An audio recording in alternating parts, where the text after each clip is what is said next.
The film industry, specifically Hollywood, has always had issues. I wouldn't call myself a conservative filmmaker saying, oh, we should go back to the past had better films. I mean, no, they had a lot of trash as well, we just don't watch the bad stuff from the past. But I'm saying that we should always be critical of the current state of the film world, or else we aren't making any progress. So my biggest problem with the film industry can be applied to capitalism, and likewise my biggest problem with capitalism can be applied to the film industry.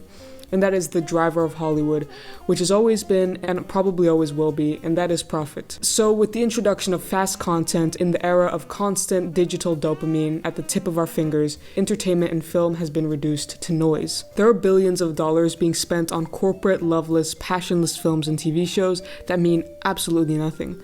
We put them on to shut off our brains, to experience no thoughts whatsoever, and this is literally 1984. It's terrifying. Since corporations know that we'll watch whatever they put out, they just put out as much as they can, prioritizing quantity over quality, because quantity returns just as much profit, if not more, as quality with less effort. I feel that with the decline of mid-budget films, there's just been a huge divide in the film industry.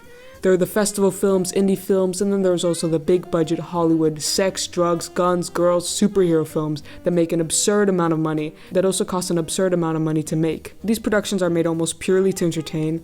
They follow trends and try to appeal to the masses, which can make them quite substanceless and lack any large risk-taking.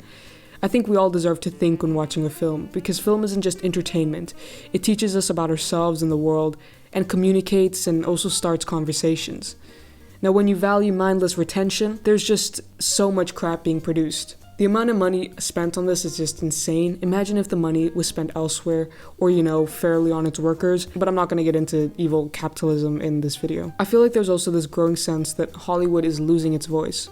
When we watch shows that have different writers and different directors for every episode, and with movies, the voice isn't as clear when the content is just being produced as fast as possible, which makes it feel very distant and far from an art form. There just isn't a clear sense of the directorial voice. However, be aware that everything I'm saying in this video isn't black and white. There's still films being made with passion. I mean, look at Barbenheimer.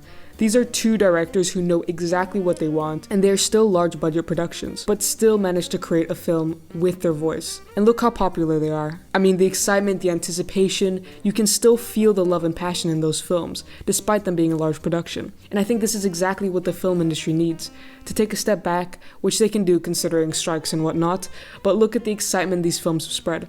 How audiences still love film when it's made with passion. We as consumers are better than mindless flicks in the era of endless dopamine hits. I think we can appreciate some subtleties and nuance and not just plot-driven dialogue with almost no subtext. Can we take a step back and reflect? We don't need to fill the empty space in our lives with noise. And when watching films, I'd like not only to be entertained, but I'd like to think, learn about something, feel the passion in the story, see things differently than I did before, challenge my thoughts and beliefs. But besides this extreme title, it's not all bad. It's easy to criticize, but I think as a rule we should also acknowledge how far we've come. I mean, look at the proliferation of representation in cinema. For example, the inclusion of women in film. Not just representation in front, but behind the camera. There are more women directing, like the incredible, amazing Greta Gerwig. Although, to be fair, in that area, we still do have a long way to go because there aren't that many big productions with female directors.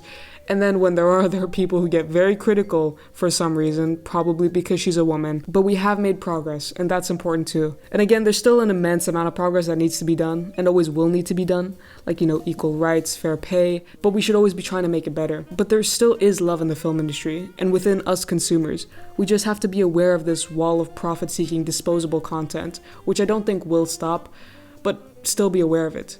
We have the power to think for ourselves and change the trends of content. And I think it's important to not waste away our time just turning our brains off. But we consumers, we have a lot of the power. But anyways, I will get back to writing normal video essays about films tomorrow. If you guys would like to support the channel, I have started a Patreon. And since I'm starting film school, I would love the support so I can continue making these videos.